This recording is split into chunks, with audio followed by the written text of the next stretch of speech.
Welcome to my channel अनोखे cases.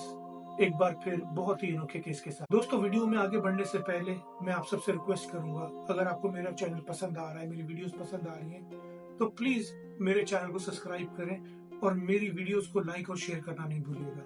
तो दोस्तों, विदाउट एनी फर्दर डिले चलते हैं आज के केस की तरफ। दोस्तों, ये केस बेस करता है एक न्यूज आर्टिकल पे जो पब्लिश हुआ था 1979 में न्यूयॉर्क टाइम्स। दोस्तों, इस केस का सब्जेक्ट था the most stunning and the most convincing case of reincarnation in the western world। दोस्तों, इसका मतलब ये है कि मगरबी दुनिया का सबसे हैरानकुन और सबसे काबिले यकीन केस मौत के बाद जिंदगी का। दोस्तों, ये जो सब्जेक्ट था वो बहुत इंटरेस्टिंग था और लोगों ने इसमें बहुत इंटरेस्ट दिखाई और आज तक इस केस के ऊपर बहुत सी वीडियोस भी बनी, बहुत सी फिल्म्स बनी, बहुत सी डॉक्यूमेंट्री बनी। तो मैंने सोचा कि मैं ये केस आपसे जरूर शेयर करूं, इसकी डिटेल्स क्या थी। तो दोस्तों, ये केस था एक औरत के बारे में जिसका नाम था डॉर्थी एडी। डॉर्थी एडी जो थी वो 1904 में एक lower middle class family London में पैदा हुई। वो अपने माँ बाप की इकलौती औलाद थी और वो उससे बहुत प्यार करते थे। लेकिन दोस्तों, जब वो 3 साल की थी तो उसके साथ एक ट्रेजेडी हुई। वो खेल रही थी अपने घर में और अचानक उसका पैर फिसला और वो फर्स्ट फ्लोर से नीचे सीढ़ियों से आके गिर गई और काफी इंजर्ड हो गई। उसके सर से बहने लगा और वो बेहोश हो गई। तो उसके पेरेंट्स बहुत परेशान हुए और उन्होंने फौरन डॉक्टर को बुलाया। डॉक्टर ने अपनी बहुत कोशिश की, ट्रीटमेंट की और उसको रिवाइव करने की कोशिश की। लेकिन दोस्तों, डॉक्टर ने ये महसूस किया कि उसका पल्स जो है वो जा चुका था और उसकी हार्ट बीट नहीं थी। उसने सीपीआर करने की कोशिश की, सब कुछ अपनी तरफ से मेडिकली जो कुछ वो कर सकता था उसने किया, लेकिन अनफॉर्चुनेटली और फिर वो रिवाइव नहीं कर पाई और अल्टीमेटली डॉक्टर ने ये डिक्लेयर किया कि शी इज डेड। दोस्तों, ये सुनने के साथ ही उसके पेरेंट्स बहुत ज्यादा परेशान हो गए और वो रोने लगे और वो रिक्वेस्ट करने लगे डॉक्टर के, अगर डॉक्टर कुछ कर सकते हैं, अगर वो कुछ कर सकता है तो दोस्तों, अभी यही बात चल रही थी। डॉक्टर जो है वो बात कर रहा था, उसके पेरेंट्स। अच्छा, एक अजीब चीज हुई। अचानक डॉर्थी की आंखें खुलती हैं और वो विदाउट एनी फेस इम्प्रेशन वो खड़ी होती है और चुपचाप सीढ़ियों से वापस ऊपर जाती है अपने कमरे में और अपने खिलौनों से खेलना शुरू हो जाती है।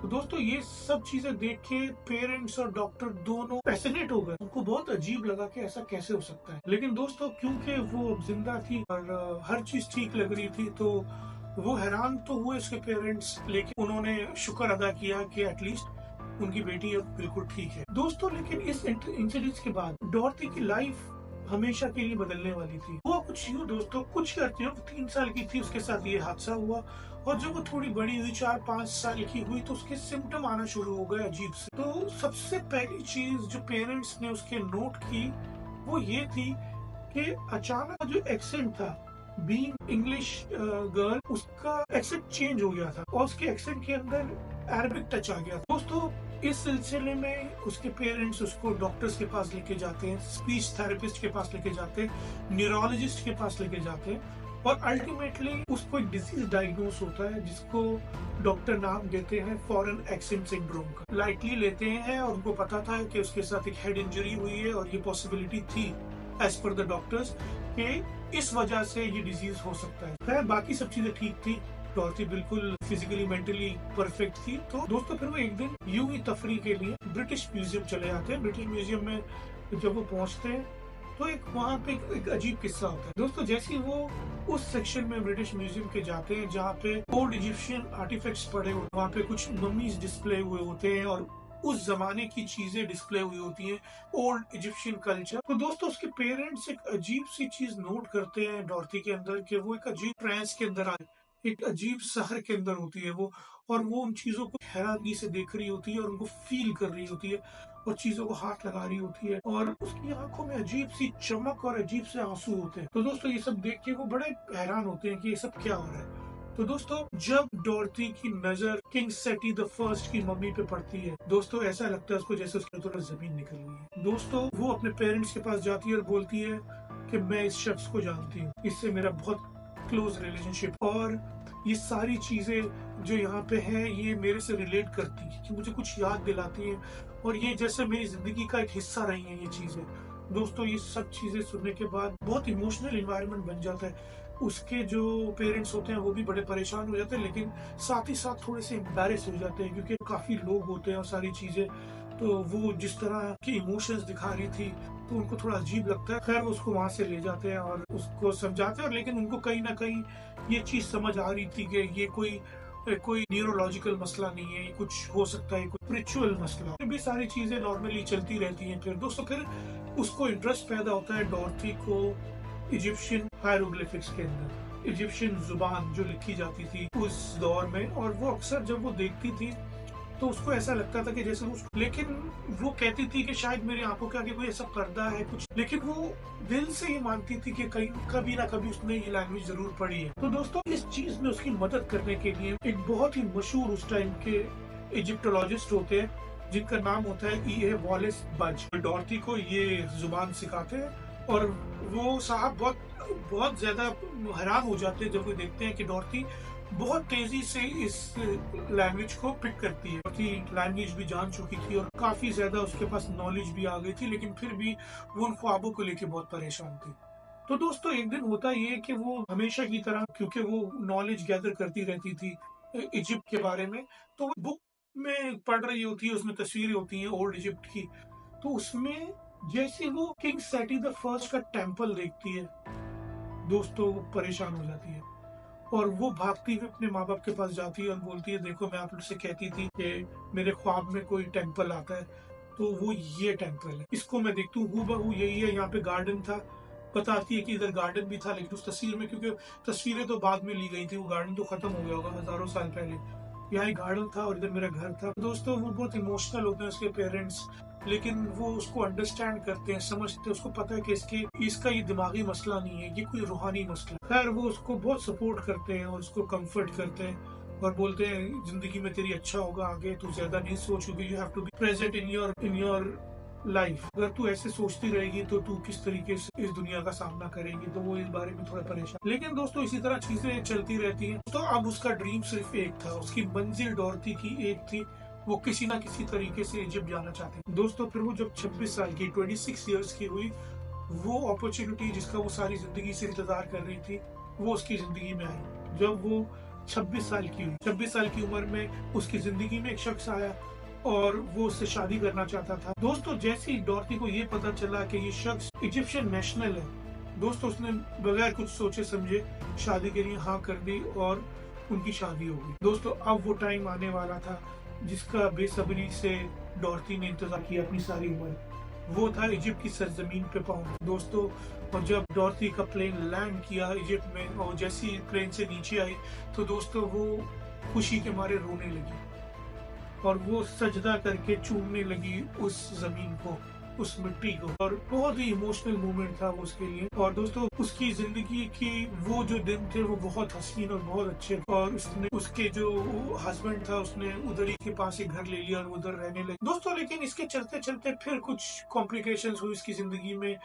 हुआ कुछ यूं दोस्तों के उसको फिर किसी एंटिटी की तरफ से विजिटेशन होना शुरू हो गई, यानी कि कोई रूह उससे मिलने आने लगी डॉर्थी से, बकौल डॉर्थी की। होता कुछ यूं था कि जब वो रात को सो रही होती थी while she is sleeping, तो उसके पास कोई एंटिटी, कोई रूह ऐसी आती थी तो वो उठ के बैठ जाती थी और हमेशा अपने बेड के पास एक पेपर और एक पेन रखती थी। और वो जो रूह थी जिसको वो होरा कहती थी, और वो इसका ये मानना था कि वो असल में किंग सेटी द फर्स्ट की स्पिरिट है। वो आती थी और उसको डिक्टेट करवाती थी, कुछ लिखवाती थी पेपर के ऊपर इजिप्शियन हायरोग्राफिक्स में, इजिप्शियन जुबान के अंदर, और वो बेखुदी में बस लिखती जाती थी। ये सारी चीजें देख के उसका जो हस्बैंड था काफी परेशान, ये वो सोचता था कि सब क्या हो रहा है, लेकिन वो कुछ यानी वो कोशिश करता था कि उसको रोके और उसको होश में लेके आए, लेकिन ये चीज से डॉर्थी ने खुद उसको मना किया था क्योंकि उसके लिए फिर साइकोलॉजिकली वो चीज ठीक नहीं होती। तो दोस्तों इसी तरह चीजें चलती रही और उसने 70 पेजेस के ट्रांसक्रिप्ट लिख लिए। और दोस्तों होरा थी जो वो स्पिरिट थी किंग सेटी द फर्स्ट की, वो उसको और कुछ नहीं बल्कि उसी की जिंदगी, पास्ट जिंदगी के बारे में, डॉर्थी पास्ट जिंदगी के बारे में बताती थी। वो कुछ यूं थी को जो लिखती थी उसमें क्या लिखा होता था, वो ये लिखा होता था, असल में आज 4000 साल पहले डॉर्थी उस जगह पे इजिप्ट में रहती थी, ठीक है, और उस जिंदगी में उस जमाने में उसका नाम था बिंतिशी, और उसका एक बाप हुआ करता था जो कि सोल्जर था, और उसकी माँ जो है वो सब्जियां बेचा करती थी। तो ये इसका बैकग्राउंड था। तो दोस्तों मुश्किल की उस वक्त आई जब उसकी माँ की डेथ हो गई, जब बिंतिशी सिर्फ 3 साल की थी, और क्योंकि उसका जो फादर था वो प्रॉपर केयर नहीं कर सकता था बिंतिशी की, तो वहाँ पे एक ऑर्फनेज प्लस एक वर्शिप हाउस था, टेम्पल था, जिसका नाम था द टेम्पल ऑफ कमिल सुल्तान। तो बिंतिशी को उसकी बेहतर परवरिश के लिए उसके फादर ने वहाँ पे एडमिट करवा दिया। तो दोस्तों फिर जिंदगी में सब चीजें बिंतिशी की ठीक हो गई, लेकिन जब बिंतिशी 12 साल की हुई, और एज पर द ट्रेडिशन उस जगह का एक कानून था कि जब बच्चे 12 साल के हो जाते थे तो उनको 2 ऑप्शंस मिलती थी। वो ऑप्शंस ये थी, या तो वो अपनी जिंदगी को डिस्कवर करे, बाहर चली जाए वहां से और खुद अपनी जिंदगी के बारे में टेक केयर करे। दूसरी ऑप्शन ये थी कि वो वहाँ पे रह सकती है, सारी जिंदगी रह सकती है, लेकिन उसको अपने आप को उस जगह को डिवोट करना पड़ेगा और वहाँ पे as a worshipper, as a पुजारन वहीं पे ही जिंदगी अपनी गुजारनी पड़ेगी।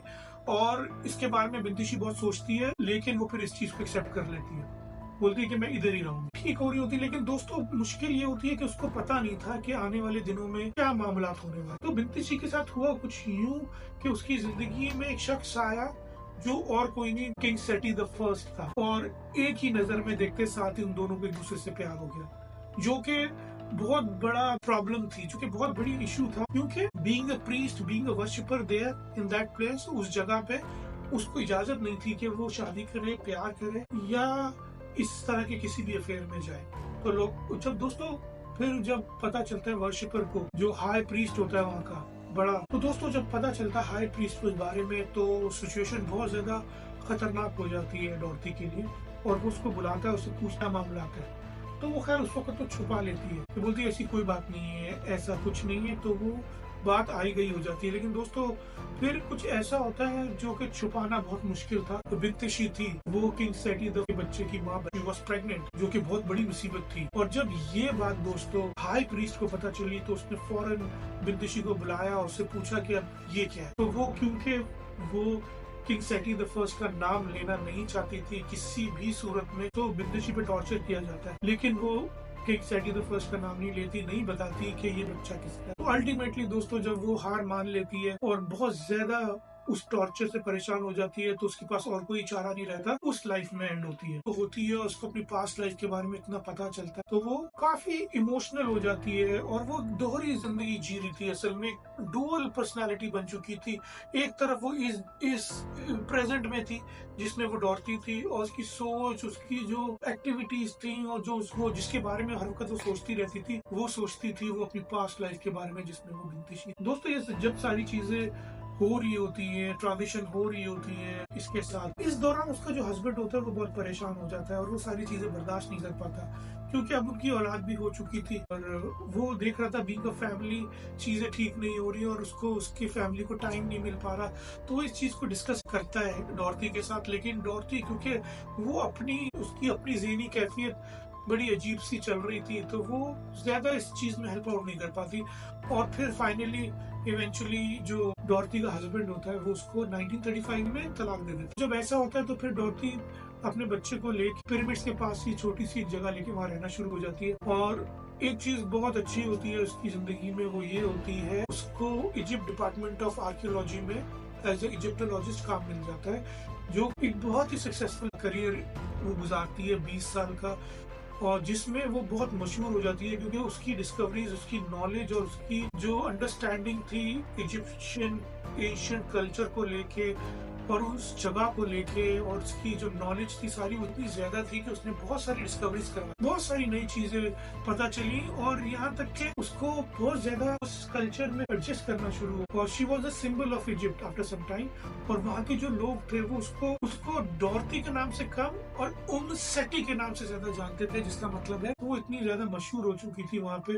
और दोस्तों उसने जो भी डिस्कवरीज की, उसमें सबसे ज्यादा नोटिसेबल जो डिस्कवरी थी वो उस गार्डन की थी, वो उस गार्डन की जो वो देखती थी अक्सर, वो गार्डन क्योंकि वहाँ पे नहीं था देखने में, लेकिन वो बताती थी लोगों को कि यहाँ पे गार्डन था पहले।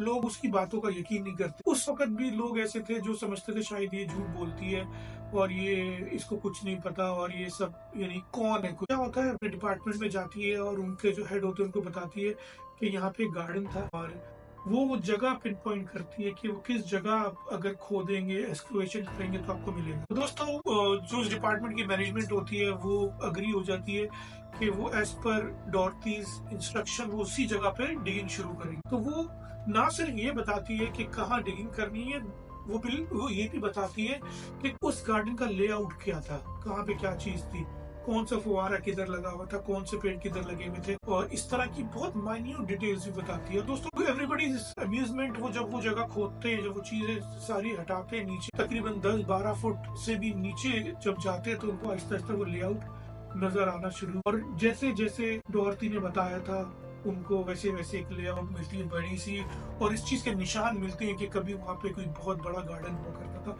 ये बात पूरे इजिप्ट में जंगल की आग की तरह फैल जाती और सब लोग उसको वो लोग जो उसको झूठा समझते थे, आखिरकार वो उस पर बिलीव कर लेते हैं कि इसका इजिप्शियन कल्चर के साथ कोई बहुत ही पर्सनल और पुराना। तो दोस्तों इस तरीके से होता है, उसके साथ सारी चीजें सही चल रही होती है और वो वहाँ पे बहुत मशहूर हो जाती है। लेकिन जब वो 81 ईयर्स की होती है तो दोस्तों उसकी से पहले भी वो बताती है कि किंग सेटी के जो टेम्पल है उसमें हिडन चेरी डेथ हो जाती है, और जितनी नॉलेज जितनी अंडरस्टैंडिंग उसके पास थी और किसी के पास नहीं होती, तो वो डिस्कवरी कभी भी मिलता नहीं है वो जगह, तो वो डिस्कवर नहीं हो पाती वो जगह। तो दोस्तों ये था आज का केस।